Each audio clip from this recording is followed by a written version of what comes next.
Hi everybody, here I am again, and 2 weeks have gone by like a flash. My name, Dr. Marc Liechtung, and this is Dentistry Beyond the Numbers. Want to ask a favor? This has been happening, so I really appreciate everybody helping. But like me, follow me, give me a comment, tell me what you want to speak about. I love our profession, everybody. I truly do. I think this is why I'm so passionate. People tell me, God, I can see your passion, I can see this. It's because I talk about what I love and what I like and the things I like about what I love and love what I like and like what I love. And it's unbelievable. But it's stuff that we've done. And, I tell people that I have gone through so much stuff in the years I practiced, especially in a city like New York when you don't know what's coming through the door. Last week, we spoke about selling one's practice in the 40s and the 50s and the 60s. Which decade are you going to sell? Everyone's getting the itch. Cash flow is king. Turn to your honey and say, I'm ready. Are you ready? And then when you're ready, what do you do with the team? The staff. That's the number one issue. You put your practice up for sale. You quickly get an offer and you don't know what to do with your team. Big question. I broke down closing a practice and how you get prepared for a practice. Different things. It's not just saying Monday I've come into the practice and I had a discussion with my family and I'm about to sell the practice. Ladies, gentlemen, I'm going to sell the practice. Well, it doesn't work like that.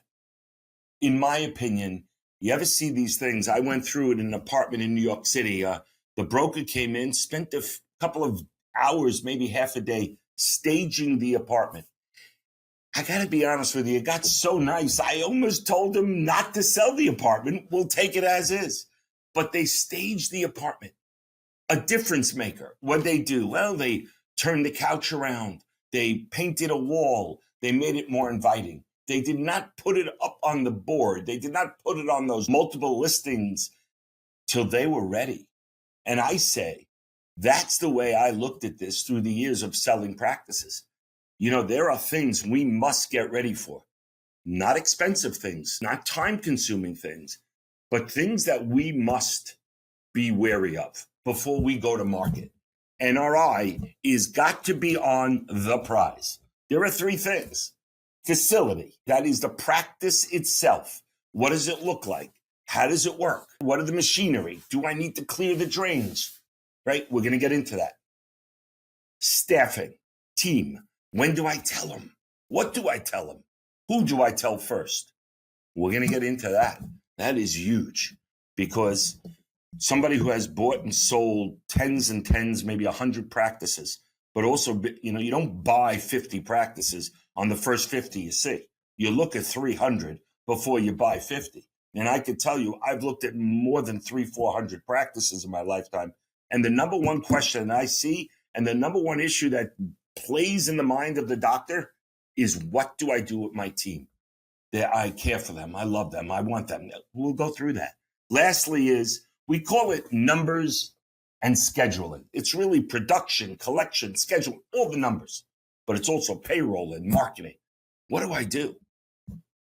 Right? We're gonna get into that. So we have a lot to cover, like we always do in a short period of time. This is action packed.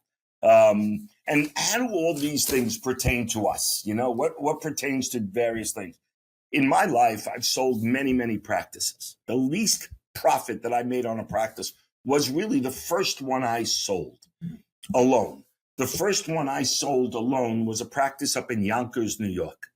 It was a great practice, storefront, 4 operatories, as I remember. It may have been like 25 years ago, but it was storefront, busy area. I remember the address. I remember the doctor who bought it. But I also remember that I took upon everything, right? So we're going to talk about what we do when that happens. First, let's get into the facility.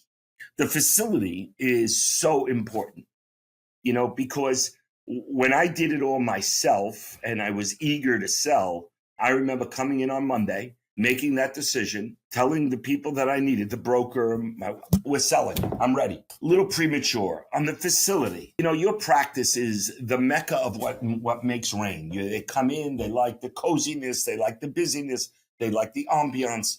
What do we do to facilitate that facility being optimal for the sale. I like to do this once in a while, but when you're about to sell, it's so important, ladies and gentlemen. It's imperative that you come in one day, whether you show your office staff or not, but you sit in the waiting room. Literally, go out to the waiting room and sit in it and make believe you're a patient with one of those go cams and you are filming your waiting room. And if you're a potential buyer and you're doing $2.5, $3 million and you're looking for, let's say, $4 or $5 million for that practice, you better sit in your waiting room and make sure that little holes, magazine rack, biggest thing, they used to say when you come out of a restaurant and you grab the mince, it carried a lot of germs from people walking out of the bathroom, touching it. The magazine rack is usually a mess. And the reason is because magazines aren't really concentrated on as much. So to get people to go and clean it, let's say you don't have one, that's better at this point. But if you have something of that effect, sit in the waiting room. Make sure that that magazine rack is either updated, cleaned, kept nice, or remove it completely. Put a picture there. But by no means leave anything to chance. A big factor for me is I look at the chairs in the waiting room. Do they have anything hanging? Are there cuts, rips? Should I replace one? Should I just move one and take one out? Is one worse than the other? I need you to look at those chairs, look at the rug, make small changes. I'm not saying, and I'm going to say this over and over, you do not come into your office and say, I'm going to change that, change that, change that, change that. I'm going to change the wall pit. No, that is what the multiple will do. And we'll get into that a little bit. So what I'm saying is I like to look at the chairs. The biggest factor for me about evaluating when I'm in the waiting room is look beyond the team. Look what your patients are seeing. Because the people that are coming to buy your practice, especially in the world of DSOs and DPOs and very skilled acquisition people that are coming in to look for certain things. And I want to explain why that matters. But first, I want you to look past the front desk. I want you to look at what a patient looks at. I want you to see if the paper is ripped. Are the charts out of place? Is there a picture that looks silly? Is it broken? Fix the very small things, clean up everything, make everything look tidy. This is not a time to renovate. This is the time to absolutely, fumigate, take out the dirt, clean up the place, lose the clutter, make it look a little more advanced. All about what we call in the business CapEx. If somebody walks in and sees they need new dental chairs because there's holes in it, when you could have easily spent $2,100 in fixing that hole, you may get a 5.5 times your profit, your EBITDA, or maybe even 6 if you have a great team, great staff at this time. Things are not growing to the 7 and 8 multiple. That is whatever your profit. If you go back, we talked about it in depth. But this is all going to be predicated. If you have chairs that need replacement, if your place doesn't look so great, they may offer you a 4 because they have what they call CapEx that they have to put in to make the facility what they want. So the small things do matter. If a cuspidor is cracked, see what it takes to replace it. Not a big thing. And in the end, for somebody who's coming in, they look at it and say, it's just a little more work. There's probably other things. Don't give them the reason to think about other things. Give them the reason to say, that's good, that's working, nice. We offer you 5.5 multiple, and you can negotiate from that, but we're not talking about that now. We're talking about getting the facility in order. Next is the lab. You need to make sure from this day forward and have a meeting that your team understands that you want a clean lab. You're not going to tell them yet, but you want a clean lab. And if you want to tell them, that's your prerogative. I'm not advocating for that yet. But I am saying make sure that lab is organized. Make sure there aren't folders that are falling out and lab cases that are all over the place. Don't give anybody a hint or a reason to go in and look deeper. Why is this a mess? Do they have a system? We'll learn about that as we take the reports down the road. And I'll show you those reports soon. But the fact is that the facility needs to be just kept. Sit in the waiting room, look at the things. I can't believe it. There's a cobweb. Get that off. I can't believe there's been a cup sitting there for a week. Make sure it's picked up. I doubt that's happening, and I don't believe that's happening, but I want to make sure it's not happening. And it's an easy fix. What next? Well, for guys who are a little older, or even wherever you are at and you own the property, a factor is that you want to make sure they come in with a pretty good number and a great lease. This all helps because it looks like you're a landlord that takes care of their property. Looks like you're a landlord who is meticulous about the runnings of the business, and they won't have issues. 50-year-olds I generally find that are mensa. They've got the technology. They may or may not own their office, but the office is relatively new, and some of them, they're very new. And the CapEx for the buyer is going to be low. And that's very important. So CapEx, remember, means that there is no renovation needed or minimal. Now, 50-year-olds, I'm just going to, not stereotyping, I'm just giving it for instance, has some technology. They work with a scanner. They work with CT. They have electric handpieces. They're completely digital x-rays. That is already happening. Somebody in their 70s, probably digital x-rays, probably intraoral cameras, maybe a scanner, but they may not be as digitally focused as some of the issues we're going to talk about. Now, the 50-year-olds are ready to sell, as we discussed last time, because they want to embark on something new. Their CapEx is going to be minimal in that situation, but the most important thing is to make sure, again, that things are working, the last thing a group wants to hear is that, by the way, the scanner or the iTero or the Prime Scan is not working, and we need a new one. Nobody is buying your office to renovate or buy you technology or hire you an associate. The more ready-made succession plans, whether it be with equipment or doctors, for instance, the 60-year-old with the big lease, he's 74 years old, he's got a practice, he's got a space, he wants to renovate his space, but he's going to sell, he's going to get a big number, and they're going to put all the money in. No, they're not. They're going to give you a good number, and they're going to put the money in slowly. But what they are going to do is sign you a 10-year lease with 2 5-year options. Dentists don't move much. You could potentially have, with your eyes closed, a 20 to 30-year lease. So make sure that you're not being a pig, right? We're not being a chaza. We are now looking at the facility and saying, this is a great retirement tool for me in the future because it's an annuity by a strong company. And I want to make sure this goes through. So we can't think that they're going to be that knight in shining armor to fix everything. The 40-year-olds, and I'm having a couple in mind right now, are in my opinion, the 40-year-old dentists today are just drinking the Kool-Aid. It's digital, it's beautiful, it's all scanning, it's all intraoral, it's got the aroma, the ambiance, the feel of technology. The office looks great, and hate them or not, they are 40-something years old, and they've got great practices. That is a multiple hero. That guy, that gal is going to get paid for these practices because they don't have the hair on the building, on the practice, on the facility. They may not own it, but I got news for you. Large groups are not buying it. They're only renting. They're not in the real estate business. They have to outsource that.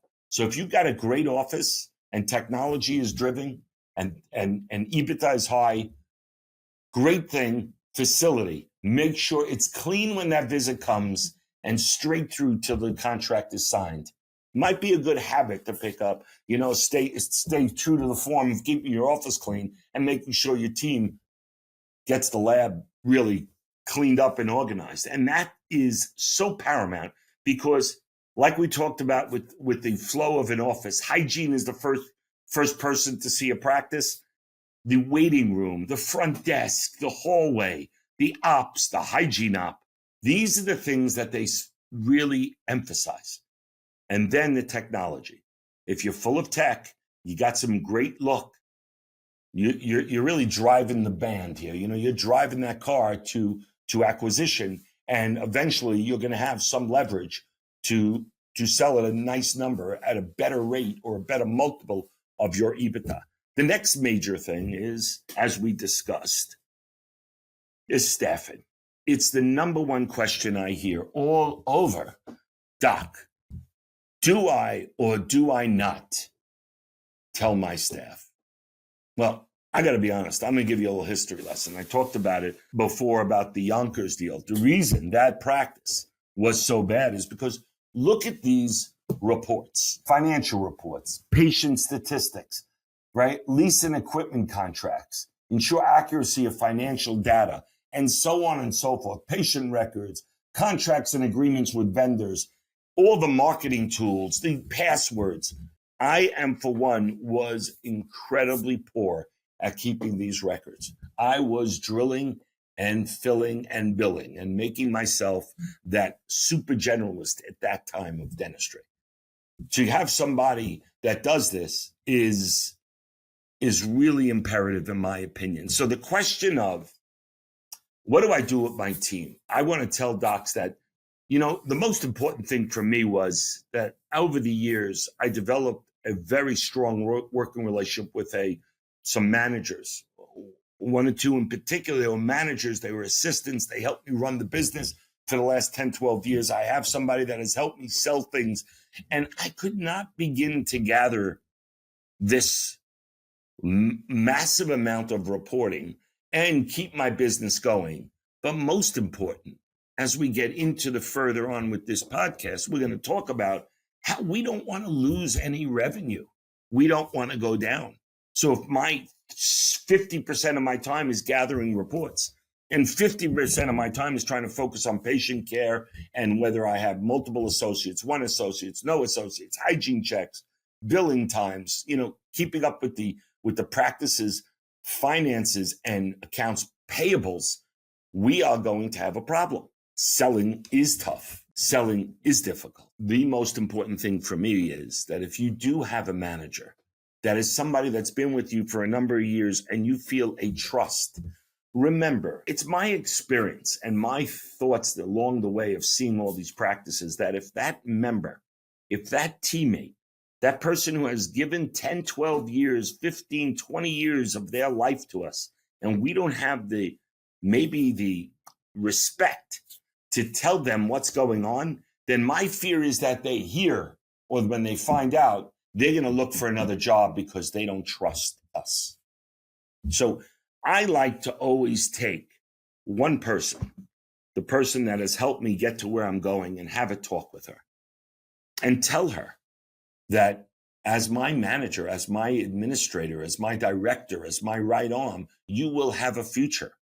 And I can tell you good and bad stories about post-closing, which we will get into down the road, but post-closing, how they treat our people. I mean, they have a different outlook, but at least they do give it a shot. Because I'll say this over and over, and I told this to people when I get asked, nobody is pulling up with a bus. Nobody is pulling a bus up to the practice, opening up the practice, although today I don't know, but opening up, not getting political, open up the bus and a new staff comes in. That's kill a practice, not build a practice. So we and our teams are very valuable. Treat them as such. Bring in the leader. Let the leader know there's a great opportunity. Recently I went around talking to managers in our group, outside our group, practices I might visit and talk to and help. And I asked every manager, if the practice was selling, do you care to know? Not only did every single manager said what I thought they would say is, of course I want, but I also sensed and was told by a few that if I wasn't told, I will never trust that doctor again. Because who knows when they do it again and they keep me out and maybe they want to get rid of me. So I strongly believe I would never change the contract, promise long-term or anything, but I would tell them, we've got a deal for the practice. What do you do when you have a team of staff and you have a bunch of people and, when do you tell your assistants, what do I do, doc? Do I tell them after closing? My feeling is telling them, hi, everybody. I sold my practice, and today's the first day that You now work for ABC Dental. I think if I'm an assistant, I say, this guy's looking to replace me, I'm looking. Then they find a job, it's $1 or $2 more than what you're paying them, and all of a sudden you have to give raises to keep the same team. But I want to give you a little insight. Two things. Number one, the way I look at it is this: knowing how deals run, a couple of 3 days, 2-3 days before every closing, and you may know it from buying a house or buying your practice, you get what we call a HUD, or an explanation of finances.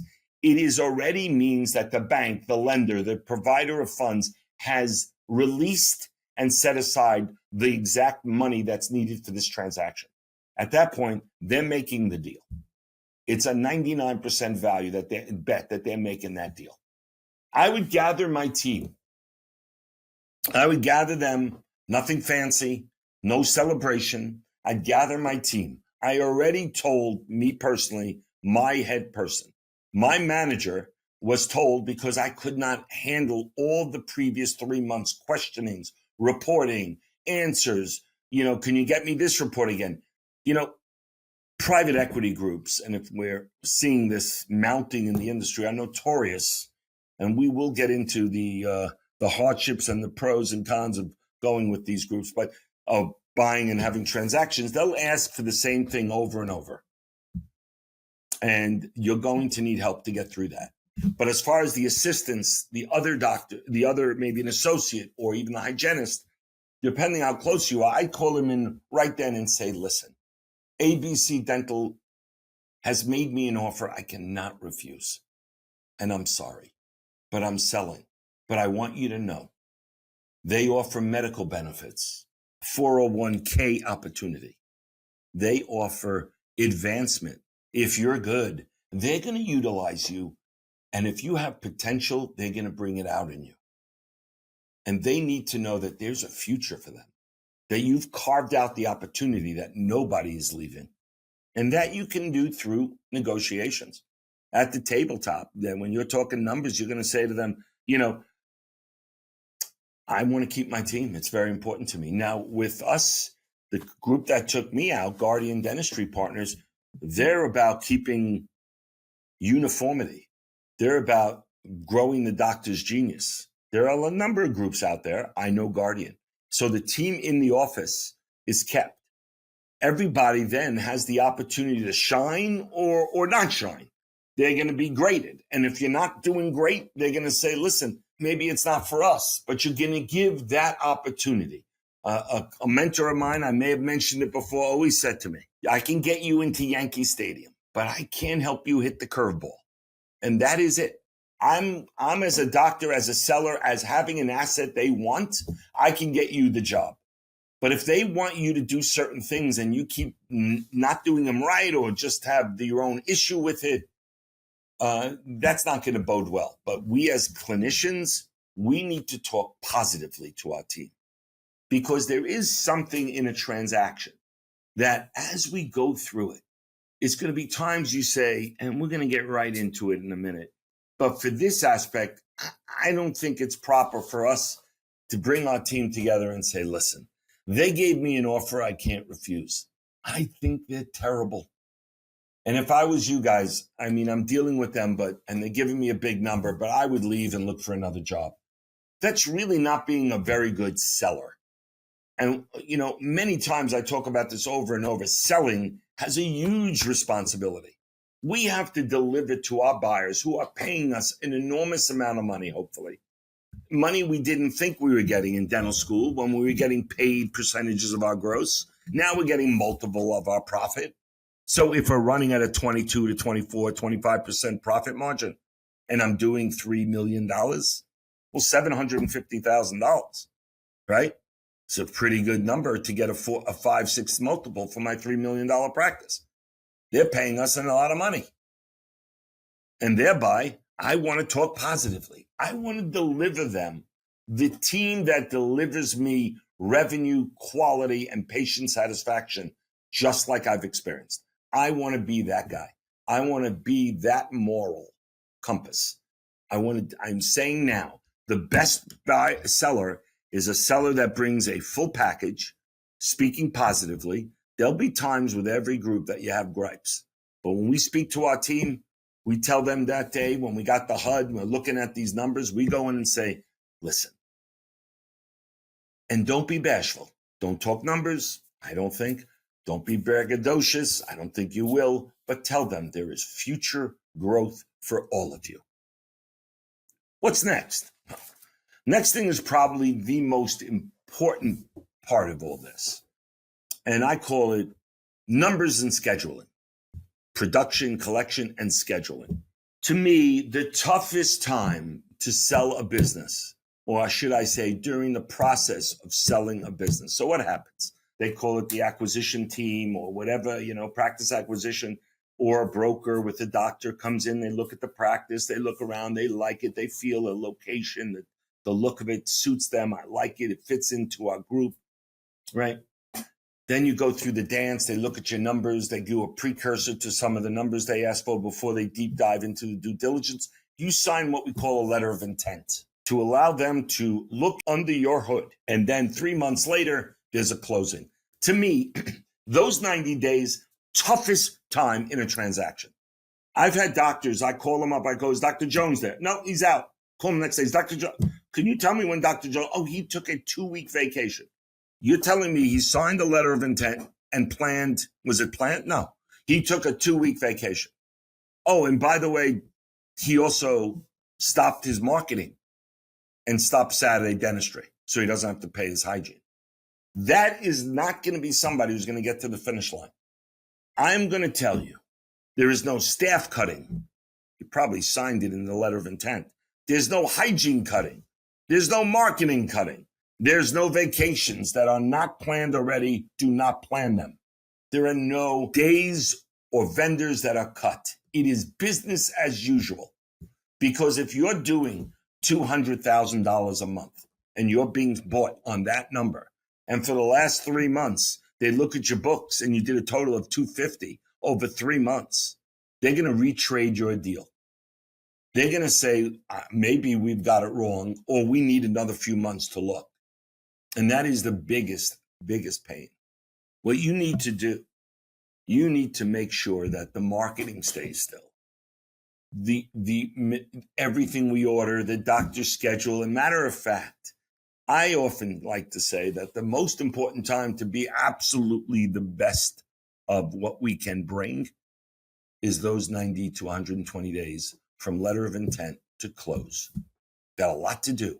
But the one thing we cannot do is give them a reason, because we stop and sign the letter of intent Feb 1. February 1, I got the letter of intent. I go home to my wife, my significant other, and I say, honey, look, the trophy. It's not the trophy yet, because come April 1, they're going to ask for February and March numbers. And if February and March numbers, which is pretty good time of the year, there's, snow is over in the Northeast and people are rocking in the spring and getting ready for some dentistry. If those numbers are dipping and they're dropping quickly, these groups are going to relook at that number and then come back to you and say, we're offering you 4.8 million. We're going to do it at 4.2 or 3.9, or we're going to hold back a little more. But something is going to give, just like the facility. So I often say, why I don't tell my staff is because I need those 90 days. I need everyone optimal. I need everyone believing this practice is on the uptick. I need my manager or my right arm to help me with the reporting, to help me gather the information, and also to run that business and make sure he or she knows that the prize is the closing, not the letter of intent. So it really sounds crazy, but once you sign that letter of intent, keep the practice moving, especially if you haven't told your team. Come 2-3 days, your lawyer will send you a disbursement of funds, the HUD. That disbursement of funds will tell you who goes what, the lawyer, the broker, what you owe, what you don't owe, and then you'll get a check for this amount. That is disbursement of funds have already been put aside. Pulled the team in, did a great job, buying everyone dinner when we close. But remember something, Doc. This should be a joyous time, if it is a joyous time. If you're selling on your terms, you want to go, you want to minimize, like we said, you're 40 and you have a great team, but you want to cash out. You got $2 million of EBITDA. You're going to get $10 million. You owe 2. You'll put away 8. You pay that. Bye. You'll do it again. Like we said, that's your prerogative. You don't owe anybody anything. The thing you do owe them is the respect and the transparency not to hurt anyone. It is my opinion that when we close and we do it after, I just feel that the doctor and the team or the staff that works for us, there just is a disconnect. And that disconnect could lead to really a revolving door of your practice when it was so stable. It really wasn't the group that did it. It was the way you've gone at it. And maybe you should have told them earlier, especially some of the key teammates. Now, 2 to 3 days before closing is probably the most respectful time before, if you haven't told them. But what benefit does it get them or you if you tell them early? They see people coming through, they lose their desire. So it is of my opinion that these 3 things, the facility, right? Got to be great with the facility. Really got to be great with this facility. The facility has to look sharp, right? So you got the facility, and then you have all the team and the staffing, which is almost as big as the practice itself because they help you make this engine roar. And then you have scheduling and numbers. Those are the 3 things I like to look at. I'm not talking about the legal. I'm not talking about the transaction. I'm talking what we do in our own house. As you go through a transaction, for those of you who have gone through it, I'm probably preaching to the choir. At least I hope so. And if I'm not, please let me know where I went awry because I want to know if I'm missing something. But if you've never gone through a transaction before, and selling your practice, this is a tremendous asset. For a lot of us, it could be the largest asset. And we want to get it right. And there are ways to get this right. There's a great buying pool out there. And as the interest rates, we hope, drop a little bit by the end of the year, this M&A, this merger and acquisition market is going to get hot. I got my hands and toes crossed because we all want that to happen. Get ready for it. And if you're looking to sell, get prepared for it. Be proactive. Doesn't happen tomorrow. Happens in 30, 60, 90 days. Be patient. Get it right. And treat your team really well because the last thing people want is a revolving door. And lastly, come to work. Signing a paper that runs out in 90 days with no guarantee of anything is not a reason to celebrate.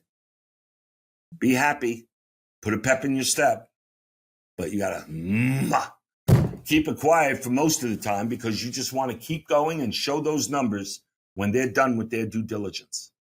But as you put this whole thing together, we looked at the 40s, the 50s, the 60s, you're understanding different levels bring different transactions and different levels also bring different thoughts of a transaction. We tried to cover as much as we can here today. I really welcome you to like me and just reach out to me and tell me some things that I can help you with, or more or less just give me an idea of what you like and what you don't like. Listen to this one. It'll save you a lot of heartache. A lot more coming. Keep talking about interviews. People want to come on. I really wanted to finish up this and give you the idea of when you sell, it is a science. You know where to find me. It's a great, great profession we're in. And I love it. And I love to talk about it on Dentistry Beyond the Numbers. Thank you so much for listening. Things are happening. We're moving. Look for me next time. Dentistry Beyond the Numbers. I'm Dr. Marc Liechtung, and I'll see you next time. Thank you so much.